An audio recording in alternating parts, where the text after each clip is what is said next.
امریکہ بار بار ایران پر حملے کیوں کر رہا ہے؟ کیا اصل وجہ اسٹریٹ آف ہرمز ہے یا ایران کا جوہری پروگرام؟ جنگ، تیل اور سیاست، پوری کہانی آسان الفاظ میں آج آپ کو بتاتے ہیں۔ دوستو، میں ہوں وصال اعظم اور آپ دیکھ رہے ہیں نیوز 18 کا سوشل میڈیا پلیٹ فارم۔ گزشتہ چند ہفتوں سے ایک سوال سب سے زیادہ پوچھا جا رہا ہے کہ آخر امریکہ اور صدر ڈونلڈ ٹرمپ بار بار ایران پر حملے کیوں کر رہے ہیں؟ اگر امریکی حکومت کے موقف کو دیکھا جائے تو اس کی 3 بڑی وجوہات سامنے آتی ہیں۔ پہلی وجہ ہے strait of Hormuz. Strait of Hormuz دنیا کی سب سے اہم سمندری گزرگاہوں میں سے ایک ہے۔ دنیا کے تیل کا بڑا حصہ اسی راستے سے گزرتا ہے۔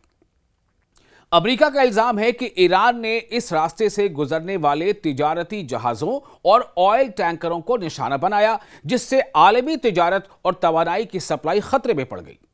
امریکہ کا کہنا ہے کہ اسی وجہ سے اس نے جنوبی ایران میں یعنی سدرن ایران میں 80 سے زائد ایئر اسٹرائکس کیے۔ ان حملوں میں فضائی دفاعی نظام یعنی ایئر ڈیفنس سسٹم، ساحلی radar, anti ship missile, command and control مراکز اور پاسداران انقلاب یعنی IRGC سے وابستہ تیز رفتار کشتیوں کو نشانہ بنایا گیا تاکہ ایران کی اسٹریٹ آف ہرمز پر اثر انداز ہونے کی صلاحیت کو کم کیا جا سکے۔ یہ امریکہ کے حملے کی ایک بڑی وجہ ہے۔ دوسری وجہ ہے ایران کا جوہری پروگرام۔ US پریزیڈنٹ ڈونلڈ ٹرمپ بار بار یہ کہتے رہے ہیں کہ ایران کو کبھی بھی جوہری ہتھیار یعنی نیوکلیر ہتھیار حاصل نہیں کرنے دیے جائیں گے۔ اگرچہ حالیہ کارروائیوں کی فوری وجہ اسٹریٹ آف ہرمز میں پیش آنے والے واقعات بتائے جا رہے ہیں، لیکن ڈونلڈ ٹرمپ مسلسل ایران کے جوہری پروگرام کو بھی اپنی پالیسی کی بنیادی وجہ قرار دے رہے ہیں۔ تیسری وجہ کیا ہے؟ تیسری وجہ ہے امریکہ کی حکمت عملی۔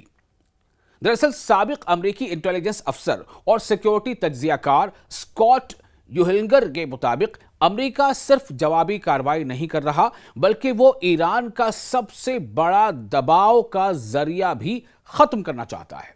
ان کے مطابق واشنگٹن کی کوشش ہے کہ ایران اسٹریٹ آف ہرمز میں جہازوں کی آمد و رفت پر اپنا اثر و رسوخ کھو دے۔ اسی لیے حملوں میں ساحلی رڈار، میزائل لانچرز، بحری کنٹرول مراکز اور تیز رفتار کشتیوں کو خاص طور پر نشانہ بنایا جا رہا ہے۔ بحری کنٹرول مراکز مطلب جو نیوی کا جو کنٹرول ڈپارٹمنٹ ہے، اس سینٹر کو نشانہ بنایا جا رہا ہے۔ جو تجزیہ کار ہیں، جو کمنٹیٹرز ہیں، ان کے مطابق امریکہ یہ پیغام دینا چاہتا ہے کہ اگر ایران دوبارہ مفاہمتی معاہدے پر عمل کرے یعنی MOU پر عمل کرے تو کشیدگی کم ہو سکتی ہے، لیکن اس پوری حکمت عملی پر امریکہ کے اندر بھی اختلاف پایا جاتا ہے۔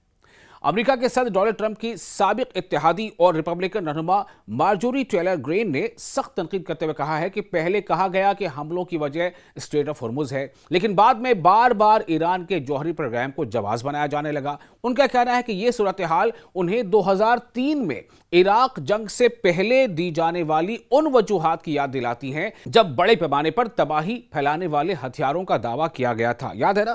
WMD یعنی ویپنز آف میس ڈسٹرکشن۔ لیکن ہوا کیا تھا؟ بعد میں ایسے ہتھیار نہیں ملے۔ گرین کے مطابق انہیں خدشہ ہے کہ کہیں مشرق وسطی میں ایک اور طویل تنازع جنم نہ لے لے۔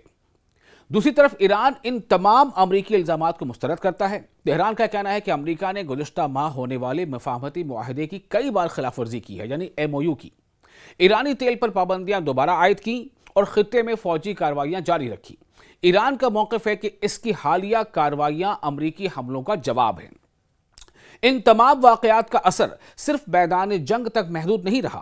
امریکی حملوں کے بعد عالمی منڈی میں تیل کی قیمتوں میں اضافہ دیکھا گیا، کیونکہ سرمایہ کاروں کو خدشہ ہے کہ اگر اسٹریٹ آف ہرمز میں کشیدگی جاری رہی تو تیل کی سپلائی متاثر ہو سکتی ہے۔ اس کے ساتھ ہی عالمی اسٹاک مارکیٹوں پر بھی دباؤ بڑھا ہے۔